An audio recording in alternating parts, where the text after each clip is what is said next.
aleluia, aleluia, aleluia, aleluia. Eu vos dou este novo mandamento, nova ordem agora vos dou, que também vos ameis uns aos outros, como eu vos amei, diz o Senhor. Aleluia, aleluia, aleluia, aleluia, aleluia, aleluia, aleluia, aleluia, aleluia, aleluia, aleluia. O Senhor esteja convosco. Ele está no meio de nós. Proclamação do Evangelho de Jesus Cristo segundo Mateus. Glória a vós, Senhor. Naquele tempo, Pedro aproximou-se de Jesus e perguntou: Senhor, quantas vezes devo perdoar se meu irmão pecar contra mim? Até 7 vezes? Jesus respondeu: Não te digo até 7 vezes, mas até 70 vezes 7. Porque o reino dos céus é como um rei que resolveu acertar as contas com seus empregados. Quando começou o acerto, levaram-lhe um que devia uma enorme fortuna. Como o empregado não tivesse com que pagar, o patrão mandou que fosse vendido como escravo, junto com a mulher e os filhos e tudo o que possuía, para que pagasse a dívida. O empregado, porém, caiu aos pés do patrão e prostrado suplicava: Dai-me um prazo e eu te pagarei tudo. Diante disso, o patrão teve compaixão, soltou o empregado e perdoou-lhe a dívida. Ao sair dali, aquele empregado encontrou um dos seus companheiros que lhe devia apenas 100 moedas. Ele o agarrou e começou a sufocá-lo, dizendo: Paga o que me deves. O companheiro, caindo aos pés, suplicava: Dai-me um prazo e eu te pagarei. Mas o empregado não quis saber disso. Saiu e mandou jogá-lo na prisão até que pagasse o que devia. Vendo o que havia acontecido, os outros empregados ficaram muito tristes. Procuraram o patrão e lhe contaram tudo. Então o patrão mandou chamá-lo e lhe disse: Empregado perverso, eu te perdoei toda a tua dívida, porque tu me suplicaste. Não devias tu também ter compaixão do teu companheiro, como eu tive compaixão de ti? O patrão indignou-se e mandou entregar aquele empregado aos torturadores, até que pagasse toda a sua dívida. É assim que meu Pai que está nos céus fará convosco, se cada um não perdoar de coração ao seu irmão. Palavra da salvação. Glória a vós, Senhor.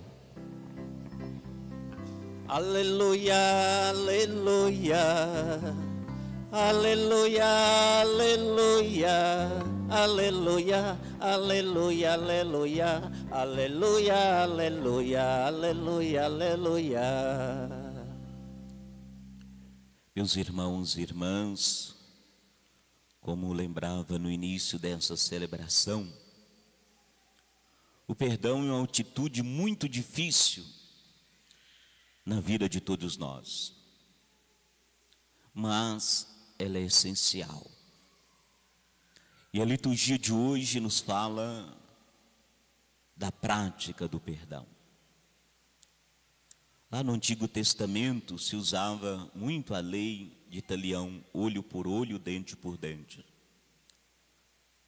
Eu respondia e deveria responder a uma ação contra mim na mesma proporção, olho por olho, dente por dente.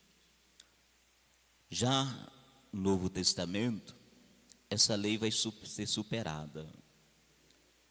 A proporção de um erro contra mim é a misericórdia, é o amor. Mas a primeira leitura de hoje, um texto do Eclesiástico, mesmo sendo do Antigo Testamento, É um texto bem provocativo.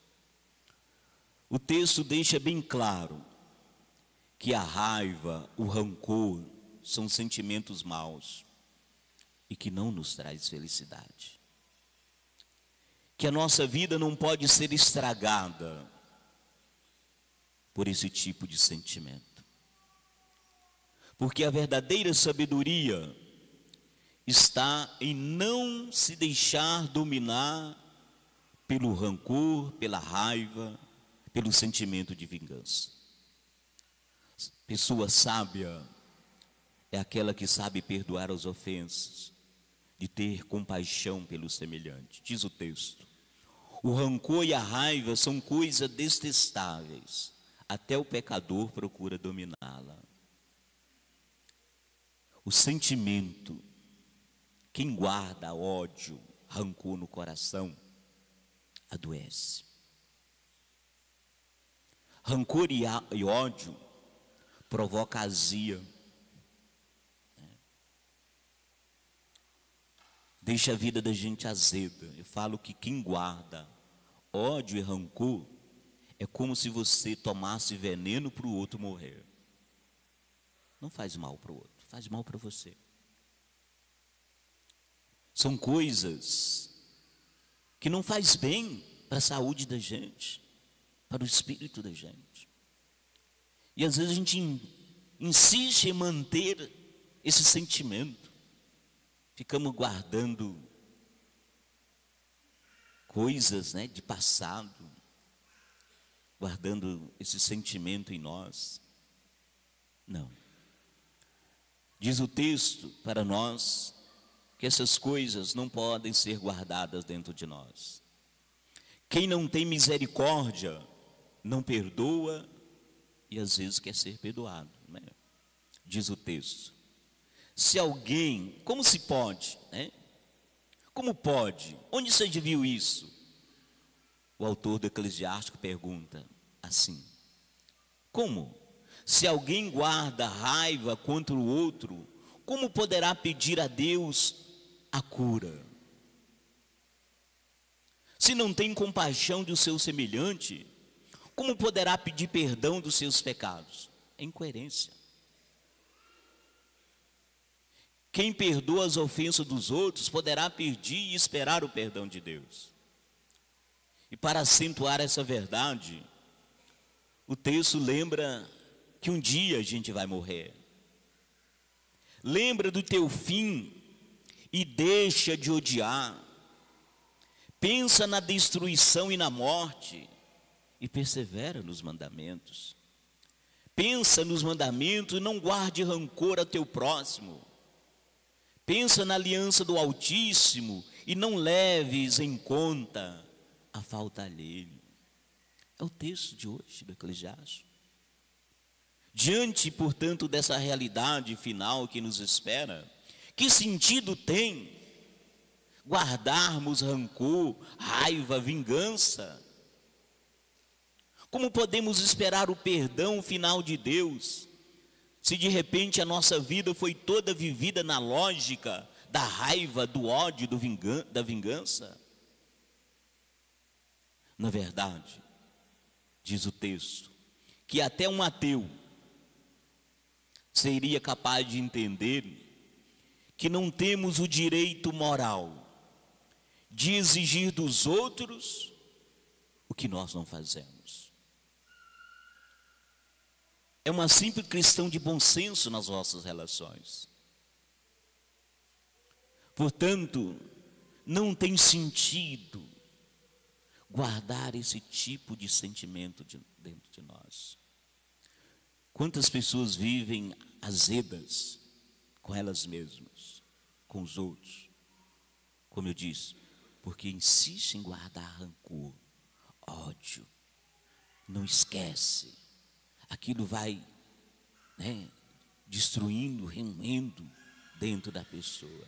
Não vale a pena. Paulo, na segunda leitura, diz que a comunidade cristã tem que ser o lugar do amor, do respeito pelo outro, da aceitação das diferenças. Ninguém deve desprezar, julgar ou condenar os irmãos, porque ele pensa diferente de mim, porque ele não pensa como eu penso. Não. Os seguidores de Jesus devem ter presente que há algo de fundamental que nos une: Jesus Cristo. Jesus Cristo é o fundamental. As outras coisas não tem importância, não. A comunidade é uma família de irmãos. Por isso que Paulo diz: se estamos vivos, é para o Senhor que vivemos. Se morremos, é para o Senhor que morremos. Portanto, vivos ou mortos, pertencemos ao Senhor. Ele é a essência, Ele é a razão. As outras coisas são secundárias. E às vezes a gente fica com raiva, a gente cria ódio por coisas secundárias, não tão relevantes na nossa vida. O Evangelho, Jesus revela um caminho do perdão. No domingo passado vimos a questão da correção fraterna. Se um irmão errar, o que a gente faz? Hoje fala do perdão. Pedro faz uma consulta sobre a questão do limite. Quantas vezes que devo dar o meu perdão? Quantas vezes devemos perdoar? Segundo a tradição, 2, 3, 4 vezes, no máximo. Então Pedro propõe um perdão até 7 vezes. Pedro sabe que perdoar é ato de caridade que agrada ao Pai. Então ele coloca um limite considerável, 7 vezes. E Jesus responde para ele: não, Pedro, não apenas 7 vezes, mas 70 vezes 7. Ou seja, o perdão não tem limites. Quantas vezes for necessário. Porque o perdão não é uma questão de quantidade, mas a qualidade do nosso perdão. Porque quando nós não perdoamos, nós estamos fechando o caminho. Não perdoar é fechar o caminho, é dizer ao outro que ele não tem mais oportunidade. Não, eu não te perdoo. Quem não tem a esperança do perdão, nem tem tanta coragem, às vezes, razão de corrigir o erro. Porque ele sabe, não adianta, está perdido, eu não vou ser perdoado mesmo. Para que eu vou me superar? Para apresentar, com clareza esse argumento, Jesus então conta uma parábola que fala da diferença entre 2 devedores. Um devia uma grande quantidade, o outro uma pequena quantidade. O primeiro deve uma quantia fabulosa ao patrão. O segundo deve o que achou de ser perdoado, uma quantia irrisória. Então era de esperar que um empregado que devia uma grande quantidade para o patrão foi perdoado da sua dívida, que ele encontrou o companheiro que devia a ele uma pequena quantidade, ele deveria perdoar também, porque ele foi perdoado de uma grande quantidade. Por que não perdoar uma pequena quantidade? Mas ele não fez. Ele não soube perdoar o seu companheiro que devia a ele uma pequena quantidade. E a hora que ele foi perdoado de uma grande quantidade pelo seu patrão, ele não tinha condições de pagar aquela dívida, mas ele foi perdoado. E ele encontra um companheiro que devia a ele uma quantia ilusória, e ele não teve compaixão.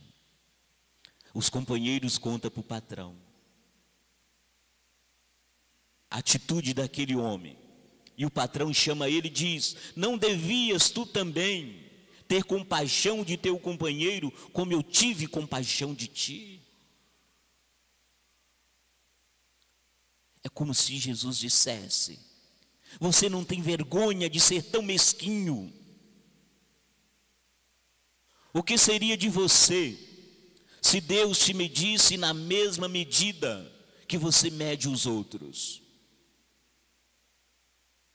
Como que às vezes nós somos mesquinhos para perdoar, sendo que Deus nos perdoa sempre. O final da história é triste. Esse homem que não foi capaz de perdoar, ou mesmo dar um tempo para aquele companheiro pagar a dívida, foi jogado na prisão, até que pagasse toda a dívida. Aquele homem não soube perdoar, foi para a prisão, para nos mostrar que a falta de perdão tem consequências graves na vida de quem não perdoa. Rancor, raiva acompanham quem não sabe perdoar. Porque só o perdão alivia, restitui alegria. É a chamada terapia do perdão. Perdão, raiva, como eu disse, ódio, azeda uma vida. Às vezes a falta de perdão é até mais estressante para quem recusa perdoar do que quem necessita. Quem de nós talvez não experimentou isso? Depois de um longo tempo, a gente conseguiu perdoar alguém. Isso traz um alívio para a gente. É como que fosse uma ferida que ela vai cicatrizando pelos dois lados. Certas ofensas, é verdade, traz danos irreparáveis, machuca a gente. Mas o pior mesmo é a gente não perdoar e dizer assim: eu não perdoo, eu vou fazer o mesmo que ele fez comigo, talvez pior. Ora, quando você pensa assim, você está falando que o outro foi errado, porque ele fez aquilo com você. Mas quando você diz assim, vou fazer o mesmo que ele fez, você está igualando a ele. Você está criticando uma coisa que aquela pessoa tem de errado porque ela fez, mas você quer fazer o mesmo. Então você está igual. Aí eu tenho que fazer é diferente. Eu não vou fazer como que você fez comigo. Aí sim. Aí eu estou vivendo a lógica do perdão. Às vezes o amor só é possível através do perdão. Quantos casais que desfazem por falta de perdão? Quantos filhos que às vezes saem de casa por falta de perdão? Quantas pessoas que deixam a comunidade por falta de perdão? Ora, o perdão, ele é necessário, porque existe amanhã. Quem não pensa no amanhã, não precisa perdoar. Para que perdoar? Se amanhã não existe. Me desculpa. Eu gosto muito. O Renato Russo tem uma música que ele canta assim: que nós devemos amar as pessoas como não houvesse amanhã. Eu acho que não. A gente deve amar e perdoar é porque existe amanhã. É porque o amanhã existe. Às vezes a gente briga porque só existe hoje, mas se eu pensar que amanhã é outro dia, que amanhã existe, aí a nossa relação vai ser diferente. Eu vou entender que não vale a pena. Eu vou amar, eu vou perdoar, porque existe amanhã. Sim, é preciso entender o mal que eu faço, o que ele provoca na vida do outro também. Vamos imaginar que você tem uma corda. Você amarra essa corda, faz um nó. Mas de repente você desfaz aquele nó. E aquela corda volta a ser como era antes. A nossa relação não é assim, infelizmente. Quando eu dirijo uma palavra para uma pessoa, essa palavra saiu de mim. Eu não sou mais dono dela. Não tem jeito de refazer mais. Não posso refazer, voltar exatamente aquilo antes do que eu não tinha feito. Se eu pudesse fizer isso, se eu pudesse desfazer as coisas erradas, as ofensas que eu faço, como desfazer o nó da corda, não precisaria de perdão, não. As coisas voltavam como normal, mas não voltam. Por isso que o perdão é necessário. Porque eu machuquei e não tem jeito de eu reparar aquilo. Eu só posso reparar uma atitude minha errada contra alguém, contra você, é se eu pedir o perdão. Porque é o perdão que repara o algo errado que eu fiz. Quando fazemos o mal, só podemos pedir perdão, porque não temos outra maneira de refazer o mal que fizemos. Se ofendemos alguma pessoa, será o seu perdão que poderá nos dar o consolo. Perdão é dom, é gratuidade, é amor. É dele que precisamos. É ele que nos refaz, nos recria. Pedro pergunta a Jesus quantas vezes deve se perdoar, até 7 vezes. Quando Pedro traiu Jesus, bastou um olhar de Jesus para Pedro e Pedro se refez. Se não houvesse o perdão, talvez Pedro tinha feito a mesma coisa que Judas fez, amarrou uma corda no pescoço. Judas não procurou o perdão, amarrou uma corda no pescoço. Veja o que o perdão é capaz de fazer: cura. O perdão alivia, o perdão transforma. Peçamos ao Senhor essa graça de perdoar da mesma maneira que Ele nos perdoa, porque o Senhor é bondoso, é compassivo, é amor. Professemos a nossa fé. Creio em Deus Pai Todo-Poderoso,